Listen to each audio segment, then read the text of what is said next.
Shalom saudara, bertemu lagi kita dalam kebaktian online ini. Kita sangat berharap supaya wabah COVID berlalu dengan cepat sekali agar kita kembali dapat berkebaktian di gereja. Walau bagaimanapun sementara keadaan masih begini, maka kita akan berkebaktian online sehingga masa yang Tuhan tentukan itu tiba untuk kita boleh berkebaktian. Dalam kebaktian online minggu lalu, saudara telah mendengar khotbah tentang baptisan Roh Kudus dan kesannya yang luar biasa terhadap kehidupan, kepercayaan, dan pelayanan kita. Oleh itu, kita sangat perlu mengalami baptisan Roh Kudus. Kalau Yesus sendiri perlu dibaptis Roh Kudus sebelum memulakan tugasnya di bumi, seperti yang terdapat dalam Matius pasal 3 ayat 16, dan kalau murid-murid Yesus perlu baptisan Roh Kudus seperti dalam Kisah Para Rasul pasal 1 ayat 14, dan kalau 3.000 orang yang baru percaya Tuhan perlukan baptisan Roh Kudus seperti yang terdapat dalam Kisah Para Rasul pasal 2 ayat 37 hingga 39, maka kita juga perlu dan harus dibaptis dengan Roh Kudus. Sebab Roh Kudus memberikan kita kuasa untuk bersaksi. Roh Kudus memberikan kita kuasa untuk menjalani kehidupan yang kudus di hadapan Tuhan. Roh Kudus menjadi penghibur kita. Roh Kudus menghidupkan tubuh kita yang fana ini. Roh Kudus membimbing kita ke dalam seluruh kebenaran akan Tuhan. Dan Roh Kudus membantu kita berdoa secara ajaib, secara supernatural, dan banyak lagi kebaikannya. Dan hari ini saya akan meneruskan tajuk yang sama, tetapi kali ini saudara, saya akan lebih berfokus kepada bagaimana kita boleh menerima baptisan Roh Kudus itu. Perkataan bagaimana itu sangat menarik, sebab ia seolah-olah akan menghidangkan kepada kita cara-cara atau kaidah-kaidah bagaimana menerima baptisan Roh Kudus itu. Tetapi sebenarnya bukanlah manusia yang mampu mengajarkannya, sebab hanya Roh Kudus sendirilah yang tahu bagaimana ia melakukan baptisan itu, sebab baptisan Roh Kudus itu adalah karya Roh Kudus sendiri. Baptisan Roh Kudus adalah kedaulatan Allah kepada orang percaya, yaitu saudara dan saya. Walau bagaimanapun, saya hendak mengajarkan kepada saudara hari ini sedikit prinsip dan kebenaran firman Tuhan tentang baptisan Roh Kudus, sebab biarlah pengajaran yang lebih banyak dan lebih detail itu saudara boleh temukan dari Roh Kudus sendiri yang mengajar saudara bagaimana menerima baptisan Roh Kudus itu. Dan beberapa prinsip dan kebenaran menerima baptisan Roh Kudus itu adalah seperti berikut. Pertama, percaya kepada Yesus. Dalam Yohanes pasal 7 ayat 38 dan 39 mengatakan, barang siapa percaya kepadaku seperti yang dikatakan oleh kitab suci, dari dalam hatinya akan mengalir aliran-aliran air hidup. Yang dimaksudkannya ialah roh yang akan diterima oleh mereka yang percaya kepadanya. Sebab roh itu belum datang karena Yesus belum dimuliakan. Saudara, kita haruslah percaya Yesus supaya kita menerima baptisan Roh Kudus.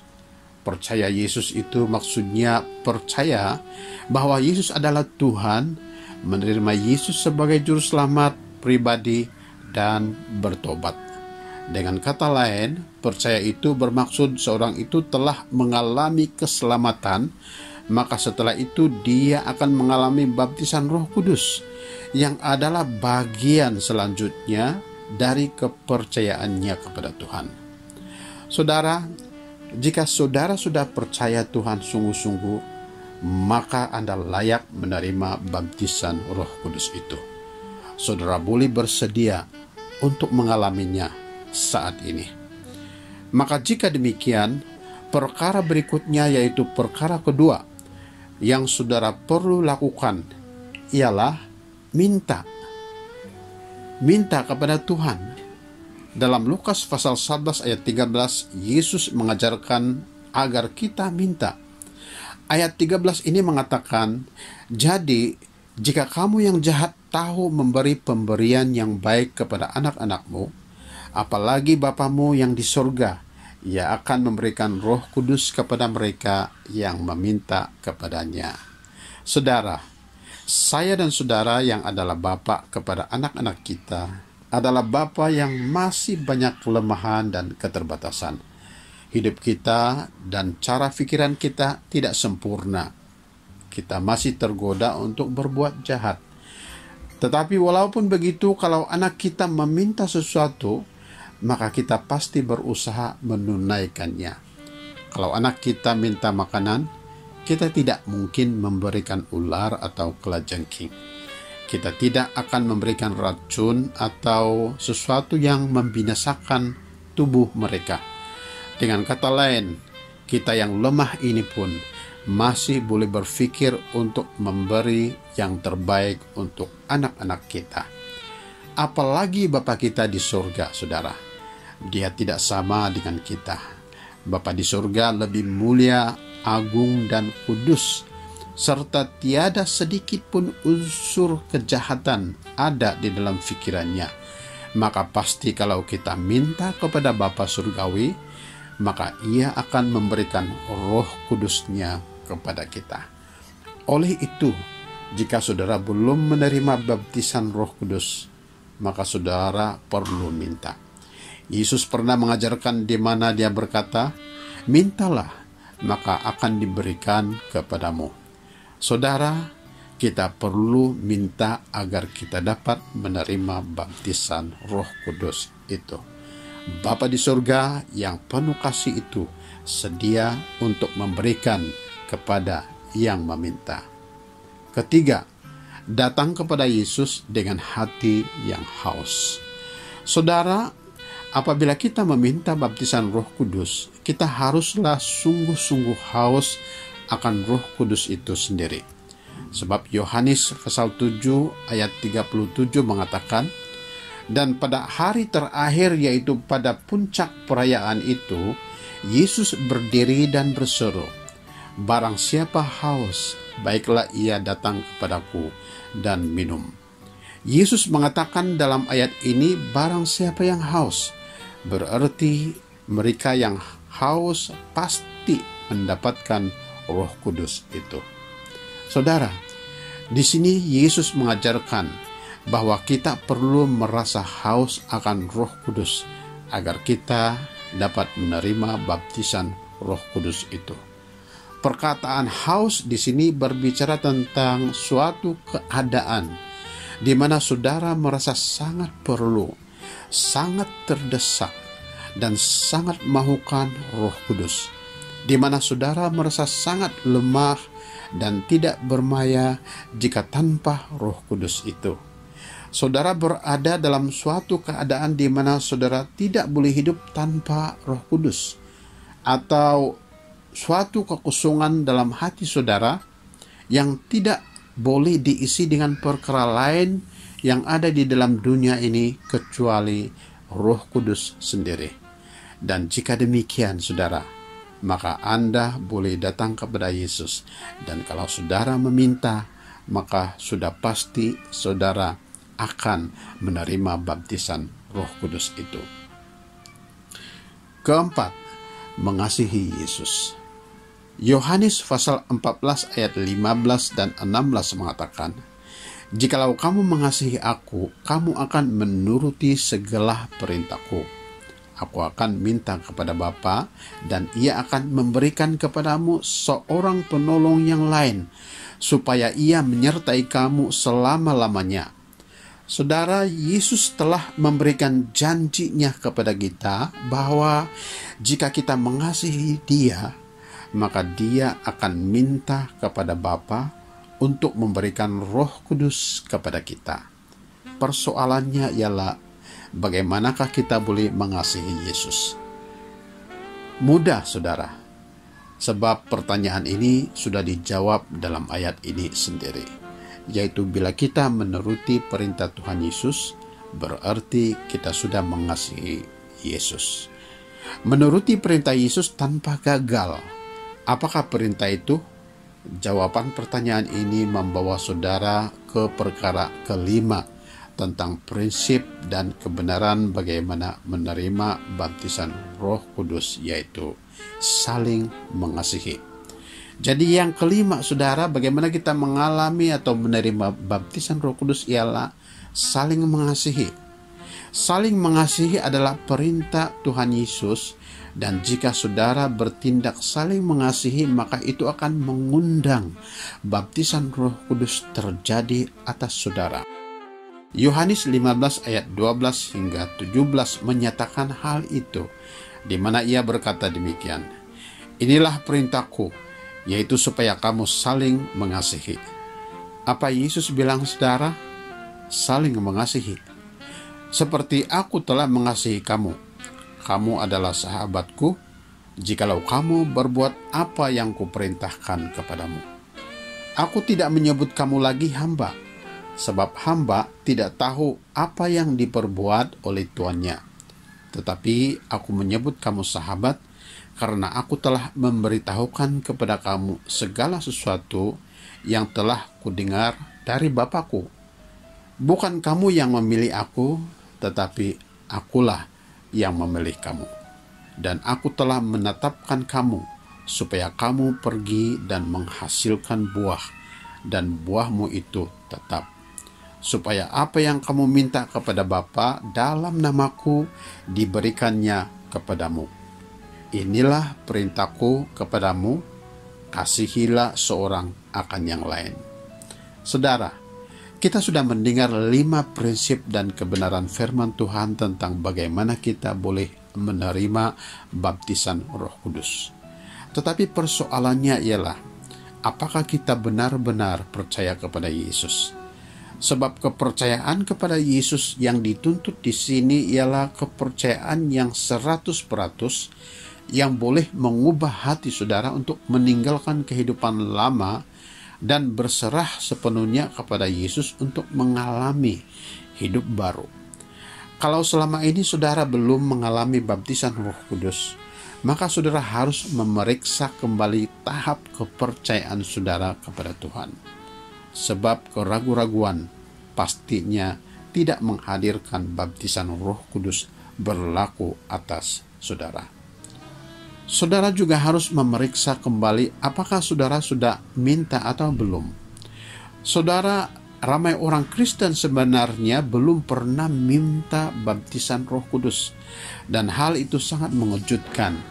Perkara itu disebabkan 4 hal, yaitu pertama, tidak tahu bahwa perlu minta untuk mengalami baptisan Roh Kudus.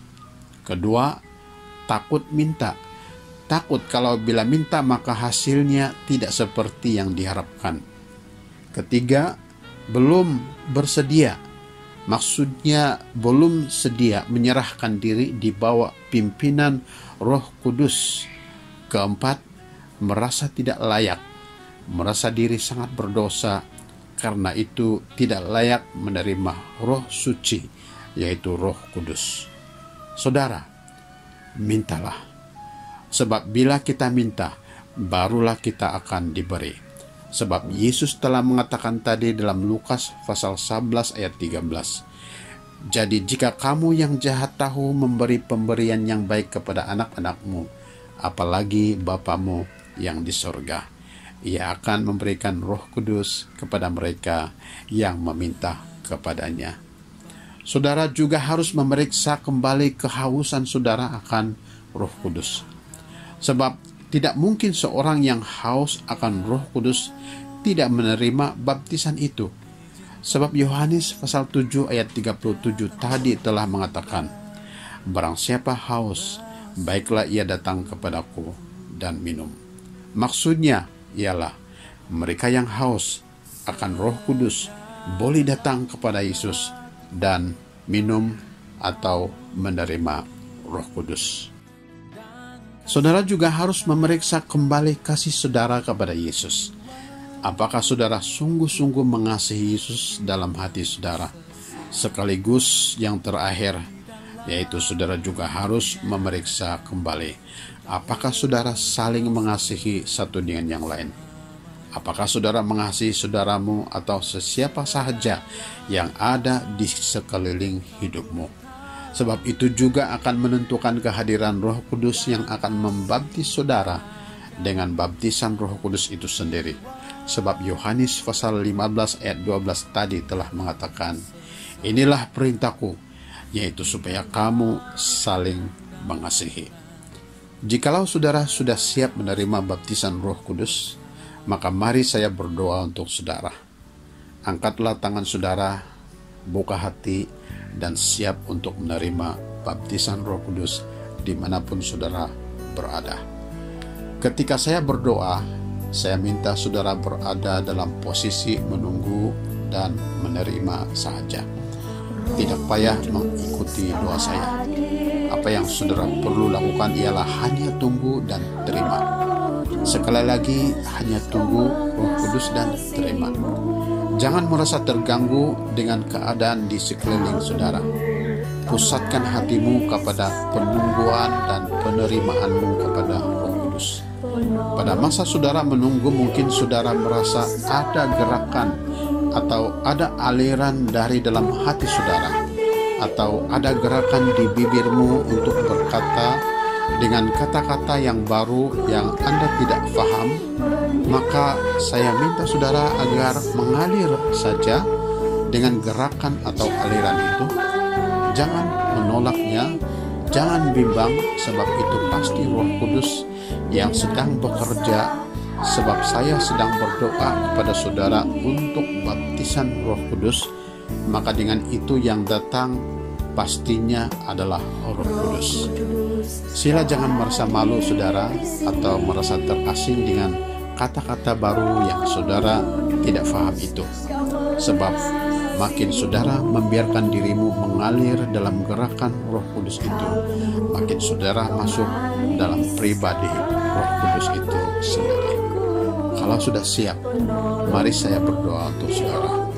Sekali lagi, semasa saya berdoa, saudara tidak perlu mengikuti doa saya.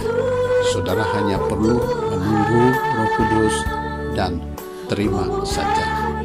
Saya akan mulai berdoa. Bapa di surga yang saya kenal dalam nama Tuhan Yesus, Bapa, saya berdoa atas nama anakmu pembaptis Roh Kudus. Saya berdoa dalam nama Tuhan Yesus untuk anak-anakmu ini yang sedang menunggu dan mau menerima baptisan Roh Kudus, agar Bapa curahkan Roh Kudus-Mu sekarang juga. Saya mohon atas belas kasihan dan kasih sayang Bapa, agar mencurahkan dan memberikan baptisan Roh Kudus kepada mereka sekarang juga. Dalam nama Tuhan Yesus, saya berdoa. Terima Roh Kudus itu. Terimalah Roh Kudus itu. Dalam nama Tuhan Yesus. Dalam nama Tuhan Yesus. Di dalam nama Tuhan Yesus. Terimalah. Terimalah. Terimalah Roh Kudus. Kami penuhi kami dengan kuasa Allah.